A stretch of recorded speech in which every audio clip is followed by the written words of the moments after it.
instead of playing video games and doing stuff most 18-year-olds are doing, I just kind of busted down and really found out what I wanted to do, and I love it. Started calling strangers and talking to them about real estate. Yes.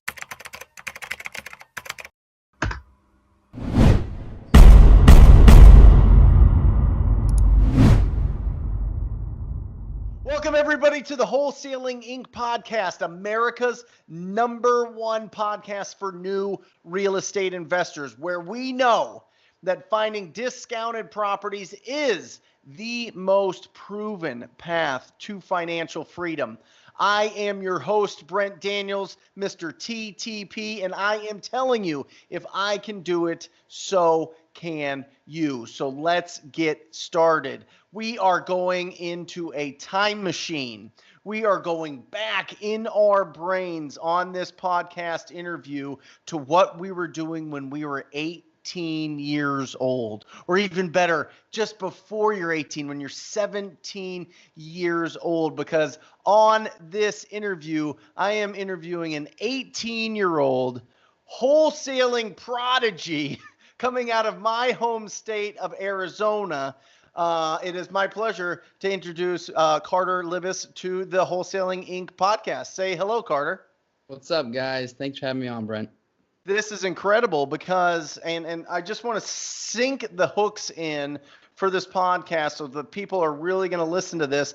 And I don't care if you're 68 years old or if you're listening to this and you're 18 years old, this is going to really hit all of those little different thoughts that are going in your head on whether or not you can do this business. Okay, this is one of the most important interviews that I've done, and I'm just so excited to really break down your story. But really, what this is all about is this is saying, you know what, it doesn't matter about my age, it doesn't matter about my experience, it doesn't matter about my background, and whether or not my family's been doing real estate for decades or not. This is about taking action, following instructions, and having that confidence and that certainty to go out there and help out people in your community. So, Carter, tell us a little bit about you. Tell us where you're from, where you grew up, and how does somebody at 18 years old already have 2 deals under their belt and one that was a really, really, really big deal? So go ahead. Yeah, so I'm 18 years old. I just turned 18 in April. My family just moved actually here to Prescott, Arizona in August. I was born and raised in South Dakota, my whole life. So it's definitely been weird. Just because of the whole year, with Corona and everything. But it's been a difficult change. But it's going good. During this whole Corona time, I've always wanted to get into real estate. My dad, he owned a few small businesses back in our small town of a whopping 800 people. But he always kind of showed me the ropes, and I love the whole idea of passive income and the whole fact that people can pay your mortgage and put money in your pocket each month. So I always want to get into that. And during the whole Corona thing, he forced me to read, Rich Dad, Poor Dad, which is an awesome book. Yep. So I wanted to get into real estate, and I wanted to find a way how to, with no money. And I remember he sent me this book, The Art of Wholesaling. I'm not even sure who it was by. I don't even think I read it. But I just YouTubed, I found your channel and everything. I'm like, oh man, I could do this with no money. Like, are you serious? It's like, like you said, it's like hitting the lottery. I'm like, this can't be real. This has got to be like another scam or influencer, So I think my first list I pulled was, I was actually, driving for dollars. I was driving around the neighborhood, taking pictures of the MLS signs by the brokers or whatever. Like, thinking back to it, I'm like, I'm kind of stupid for doing that. But that was my first, thing. I would be calling them, and like, kind of found out that the MLS deals, they weren't the ones to go. But yeah, that's kind of how I got into it. It was just a lot of YouTubing, during the Corona time when we didn't have school anymore, and I was really devoting it, instead of playing video games and doing stuff most 18-year-olds are doing, I just kind of busted down and really found out what I wanted to do, and I love it. Started calling strangers and talking to them about real estate. Yes. Oh my gosh, Yes. crazy. So your dad has owned businesses. You've seen that. What do you think is the main advantage to being an entrepreneur in your head? At least what's kind of your, your goal of this, or what your plans are with it? Yeah. So I mean, I love the fact, Dad, he's always been able to, attend our sporting events and be there for us all the time. He's very supportive and everything, just like my mom. But it's just given the freedom, he can, he can do work from anywhere. He's still in South Dakota right now, and he's still, I just like the fact that, when we're on vacation, he's still getting, monthly income from the properties that he owns. And Mm-hmm. he deserves it because he's, putting the money and the sweat equity into them. So Yep. I love the fact that, if you really grind, right away in the first couple of years, you can really build something special. And that's my whole goal with wholesaling, is to really, build up a lot of cash and then go invest those, into multifamilies and just have that, income, for the rest of my life. So I that's love it. I love it. And I think that it's really important because, we talk about, and the intro of every single one of these podcasts is the most proven path to financial freedom. But what financial freedom really does, and Carter just mentioned it, is it gives you freedom of schedule.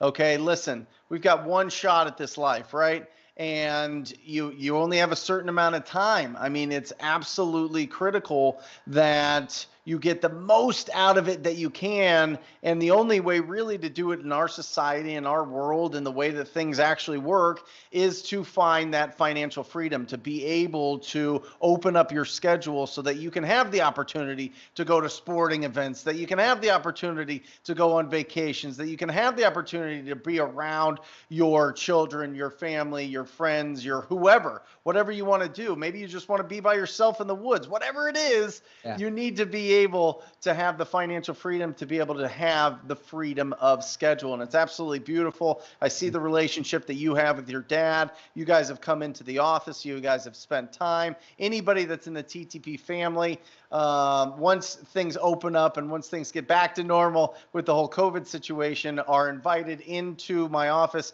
and you took advantage of that. I saw the connection. Your dad's not in the business, but he understands that if you talk to enough people, you're going to find deals, and he supports you 100%. How big is that for you? Oh, it's awesome, and me being wholesaling and me, calling, every day and trying to find those deals.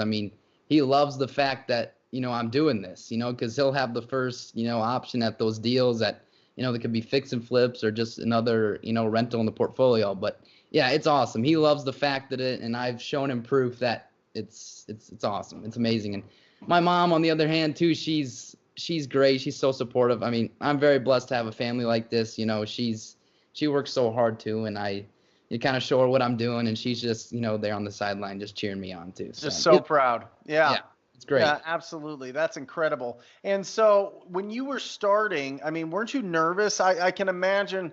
I'm putting myself, this is a total selfish thing. I'm putting myself back to when I was 18 years old. I could barely order my own food at that time. I know people might sound that might be goofy, but at restaurants, I still was looking to my parents to help ease the conversations with strangers. Yeah. And here you are getting on the phone. How did you overcome that? Was that ever an issue, or have you always been naturally just, I'm going to do it? Or how did you overcome it?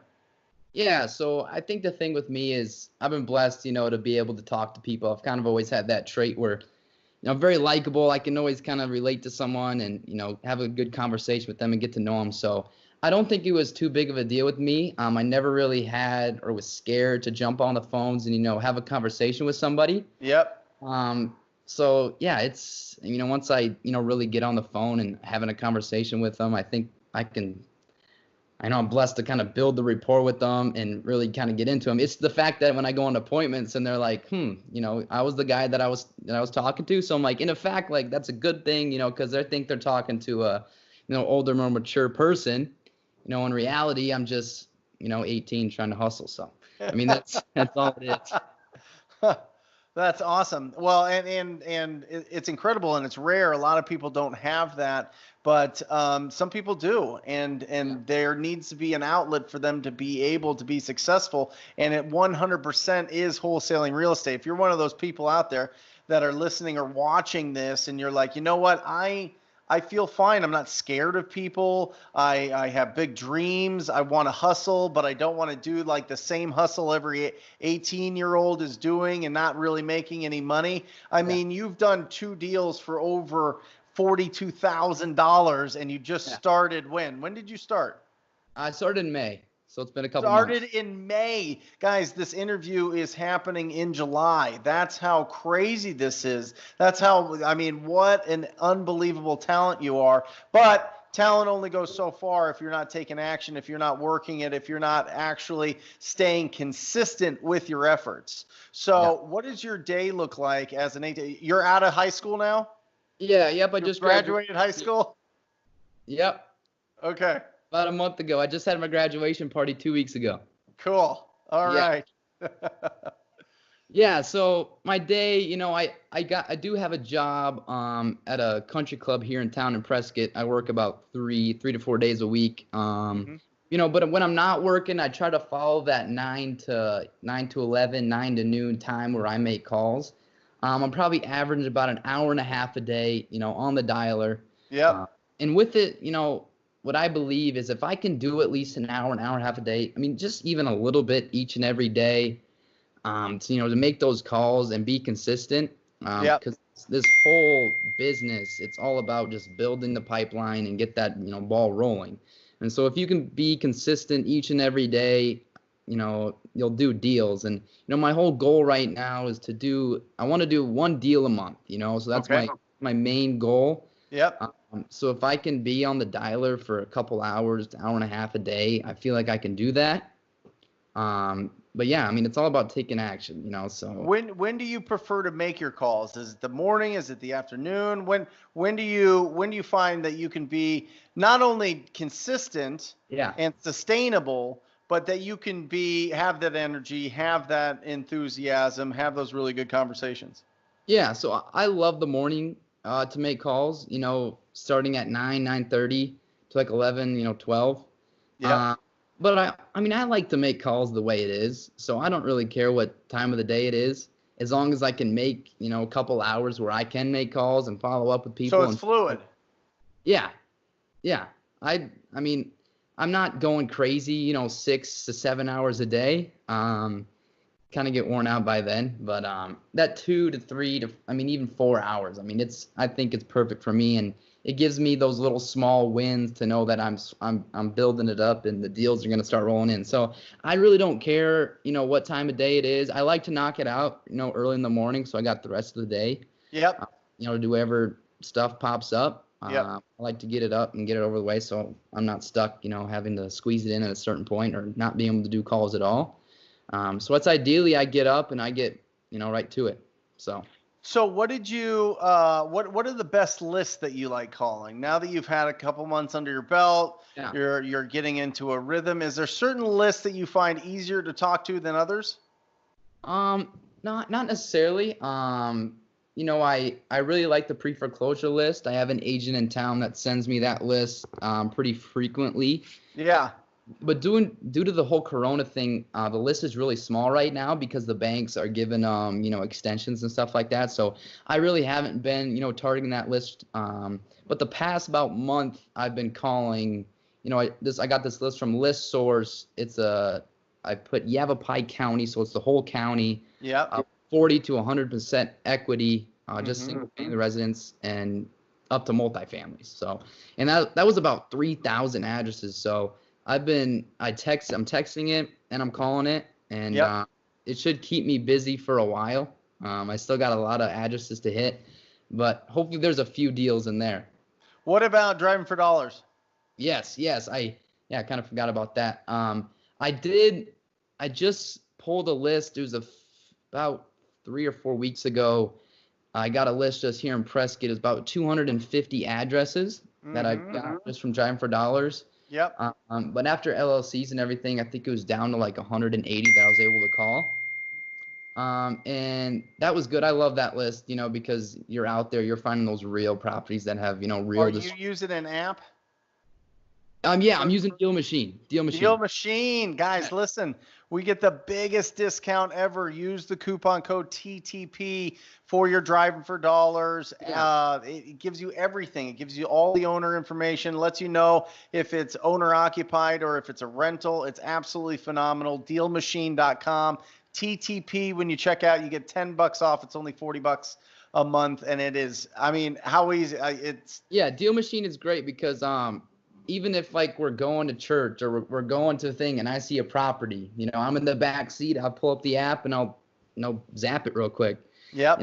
It's awesome. You don't need to be slow down, write the address down, stuff like that. It's great. It's a real convenience. I definitely recommend that app. Awesome. So let's start breaking down, because the first deal you did, you were excited.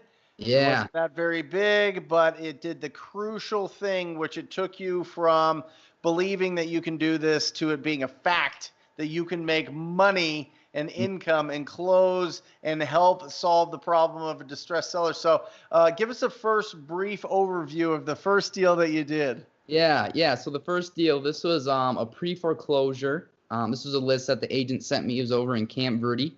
It was a mobile home. I got it on, I was going through the list. I got a hold of him, and it was a young couple. They had a little 4-year-old daughter too. So I really wanted to help them out, because they seemed like they were kind of going through a tough spot, so I did my best to help them out.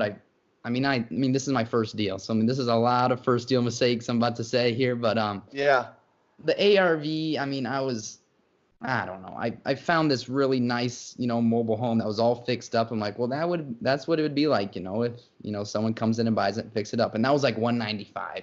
Yep. So they were high, I promised them we could lock it up for 110, Okay. So 110 was it. A lot of weeks went by. I posted it I just had them send me photos of the property. Yeah. Oh, by the way. So you never went to it? I locked it up before I was there, which is it was a big mistake. Let me tell you why. But so they sent me photos of the property. I just had them send them over, just text message, just inside and kind of the back. They never sent me a photo of the front, which is was a little sketchy. Anyway, I put it on Marketplace. I put it on Craigslist. I got a few calls. One guy wanted to find or like a finance or a carry, and I'm like, I think that'll work, So. Yeah. Anyway, I got a couple calls. I actually had to drive down there to show the property, and when I get there, I pull up to the house. Anyway, on Zillow, I found out that those pictures were from 2011. Oh boy, it's a good-looking property on Zillow. But when I get there, the chimney is just knocked out. Like a tree must have hit it and blown it out. It's in terrible condition. There was a carport, on Zillow, and that was totally gone. There's like 6 or 7 cars, just junk cars in the property. I'm like, oh man, I don't know if I'm gonna be able to help this couple out, Yep. And I get there and I show it to this first buyer, and he's practically teaching me, about this property, because I had no idea, what the septic was, where the water was. I'm like, I'm just trying to make a couple bucks here, So he was not interested. And actually, I was about to leave the property, and I get this call from an investor in Camp Verde, and he comes over and takes a look. And I was just totally honest with him. I'm like, hey, I got this property locked up for 110. I'm trying to make some money here. I'd let it go for 115. He's like, all right, I'll call you in the morning and see if me and my wife will agree to that. Anyway, I haven't heard from him. It's about 11 or 12 o'clock that next day, and he calls me. He's like, you know what? No, this is not going to work. I'm like, oh man, I'm going to have to cancel on these guys. It's going to be tough. So I call him back, and I actually renegotiate the price for down to 95. I'm like, guys, it's either going to be 95 or I'm not going to be able to help you out, So then I get back on the phone, with the Camp Verde guy. I'm like, well, is there a price that'll work for you? Like, is there any price that'll work for you? He's like, it's got to be under 100. I'm like, well, 98 work? And he's like, well, let me call you back. I'm like, oh, man. So then he hangs up, and he calls me back. I'm like, we can do 98. I'm like, okay, awesome. And anyway, it's going through the process. I'm calling everybody. Hey, guess what I did? I just made $3,000 or whatever. And then it came up on closing, like $2,700 has to be paid, with their mortgage. They have to pay out their mortgage. So I call them up, and you know, she's crying and everything, like, oh, we're not gonna be able to pay this off. You know, I'm sorry, but our house is gonna be foreclosed. I'm like, well, you know, I'm sorry, but I mean, you're gonna have to try to come up with this money, you know, and you know, I would make $200 to $300 if I had to pay it off myself. And I was like, can you just please pay this off? Like, this is gonna be the best for you. And they ended up paying it off, and I was able to help them out. And they find a way. yeah, Yeah, it's really interesting. People find a way. You know, when people ask and they're like, "Oh man, we can't make this happen" or whatever, and it's not something crazy. It's not like 100,000 or 50,000 or something like that, but it's under that kind of 5,000. People find a way. Brent, I don't know. I get this all the time, Carter. Brent, they have people living there and they don't have anywhere to move. They'll find a way. They will find somewhere to move, like solve the problem of the seller, and you're going to make it. They will help themselves out at some point, especially when they've committed to, in their mind, to getting rid of this property. They start finding creative resources that they didn't believe they had before, and it really works out. So let's talk about, go ahead. Yeah, it was great. Like I said, I was able to help them out. So. And, you know, it wasn't the biggest, you know, wholesale fee, but it just, like you said, it showed that this business is very profitable. And, I mean, it made me some money, and I didn't need any money. I just needed an hour road trip down to Camp Verde and an hour back. So it was great. And you made 3,000? 3,000, yep. Okay, so let's talk, because I'm going to ring this bell, but I want to ring the bell for this bigger one that you just closed. Why don't we break this thing down? So first of all, tell us what list you got it from, how you initially made contact with them, and then kind of go into, you know, the condition and timeline and all that. Yeah, so last deal was a cold call too, by the way. Awesome. Yeah, so for this deal, it was a Prescott multifamily. I just got it from PropStream. It was one of your lists that you recommend in the program. It was a multifamily in town. You know, 30 to above equity, you know, owned it for blah, blah, blah. Anyway, I get on the phone. I mean, we're in Prescott, so it's not the. And by the way, when he says, guys, if you're just listening to this, and if you want to watch, if you want to see and put a face to the voice, definitely check it out on Brent Daniels Real Estate on YouTube. But when he says blah, blah, blah, is basically we want at least 10 years, 5 to 10 years of ownership, so that it's seasoned up a little bit. But go ahead. Yeah, so it was that was the list. Prescott's a small market, you know, so it was like 56 properties, you know, so it was just enough to get skip trace. I think the minimum is like you need 50 properties. Yeah. So skip traced it. I got a hold of them. I mean, this was a long process, not too long, but it wasn't like one of those where you're on the phone and you lock up a deal, you know? Yep. They wanted to sell. They wanted to put their money somewhere else, and they were willing to, you know, sell at a discount. So I'd build a lot of rapport with them. It was a lot of phone calls, kind of negotiating. You know, 480 was their top number, or bottom number, I should say. Yep. And I'm like, you know, I'm at 410, and so I mean, I'm just trickling them down. Then they're at 460, and then all of a sudden I got them at 430. You know, so I'm trying to sell it real good here, and I ended up. How'd you get them down on price, Carter? Yeah, so I mean, I was really, you know, certain. Like I said, I'm new, you know, so I just tried to be very confident with my number. I tried to give them, you know, some facts. I just tried to give them, you know, where I'm at. So facts being maybe some comparables. Yeah. And I was just mentioning like a multifamily. I mean, that's 100. You know, that's 125 a door, you know, because it was a 4-unit, right? Yeah. So I kind of kept, you know, knifing them like that's a lot of money, you know, for each door, you know, and they were willing to come down, and I actually went to meet them because, you know, actually I was gonna try to buy this property myself. Yeah. You know, I was kind of looking at down payment assistant loans, stuff like that, because I mean this was a really good deal, you know, in Prescott for 430 at a multifamily. I mean, it's instant equity, you know, if you buy it. Yeah. So I got them to 430. I went over there. I always I try to bring my dad along just so I have some older people there. But I didn't bring them down to Camp Verde, but I wanted to bring them to this one because I was actually going to try to buy it. Anyway, we get over there and they remodeled one of the units, and they're super people, you know, great couple. And I was actually going to buy it, and I get a text one day from a buyer that I kind of work with down in Phoenix too. We kind of JV a little bit, and he texts me. He's like, "Hey, you got anything up in Prescott?" And I'm like, maybe I'll just send him this 4-unit, you know. Hey, I got a 4-unit, whatever. And he's like, "Oh, awesome, awesome," you know. And he sends it out. And he's like, "Hey, I got a buyer for, you know, 450, like sight unseen." I'm like, "Well, that's 20 grand right there." I'm like, "Yeah, of course, I'm gonna jump on that." And then anyway, it ended up being So wait, real quick, Carter, why did the sellers want to sell this fourplex? Because there's not a lot in Prescott. Now, Prescott, just to let everybody know, is it's a mountain town. It's beautiful. People leave Phoenix to go escape up to Prescott. People retire there. It's definitely like a step up in pricing because it's like a vacation. It's like a second home market. Yeah. And so getting a multifamily there is really pretty difficult. Mm-hmm. What was their motivation? Yeah. So, I mean, like I said, they wanted to put their money somewhere else. Got it.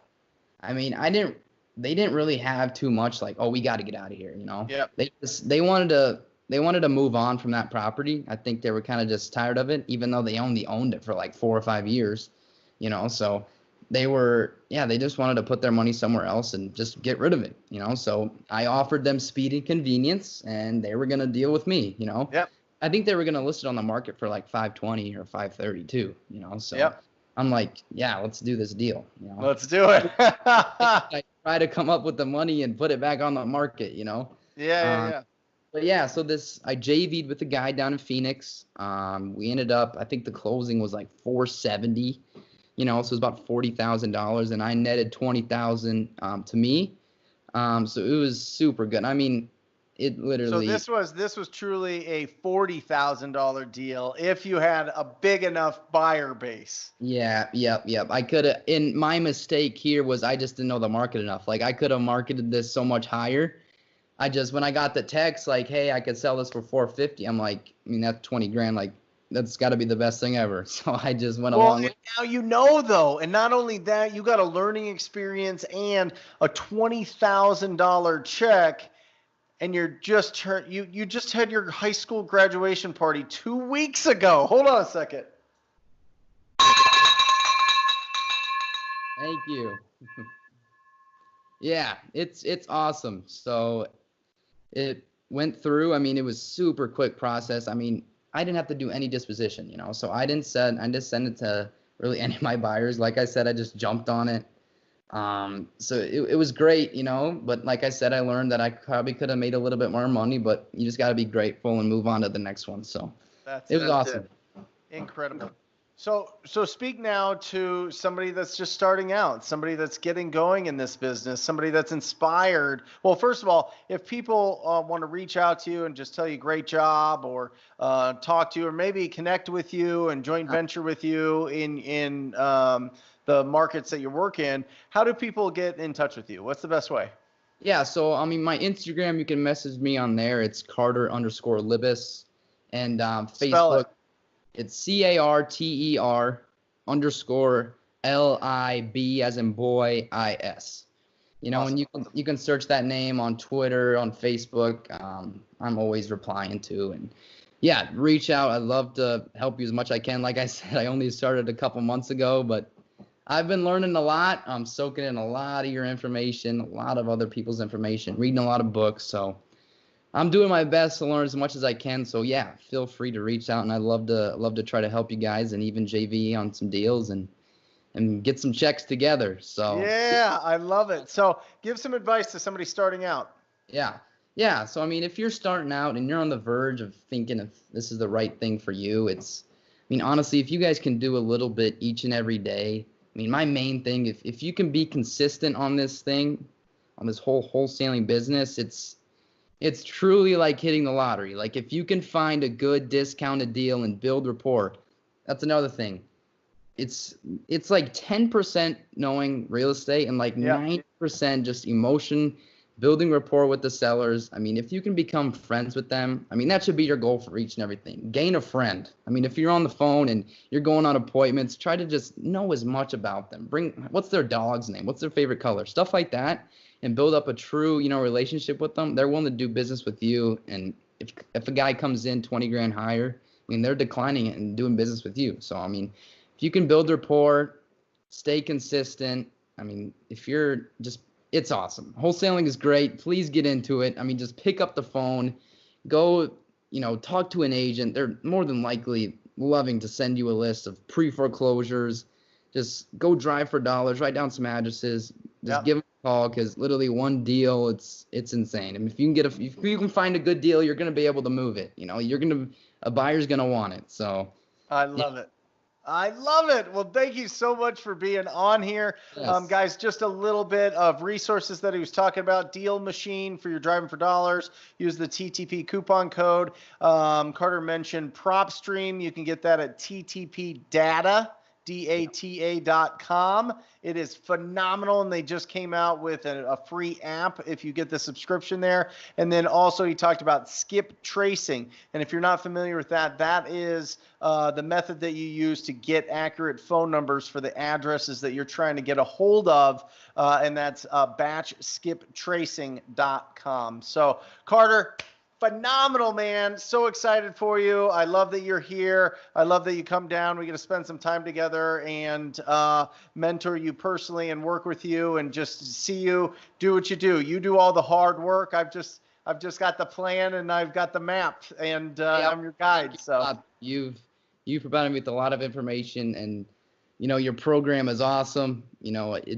It's so worth it. I just begged my dad, like, hey, please just give me a chance. I promise you this will pay off. Like, it's just a lot of YouTube. It's a lot of YouTube. Just go on there. There's so much free education out there for you guys. Just go all soak it in and just be a learner of the game. So yeah, and if you want to take it to the next level and join the TTP family, work with me personally, go to wholesalinginc.com/TTP. wholesalinginc.com/TTP. Check it out. Check out all the success that people have been having around the country. Nobody has had more success. It is absolutely incredible. If it feels good in your gut, sign up for a call. You'll either be talking to me or my right-hand guy. We look forward to it. Until next time, Carter, you are amazing. You're a prodigy. I love it. You're incredible. And everybody out there listening and watching, as always, I encourage you to talk to people. Until next time, love you. See ya.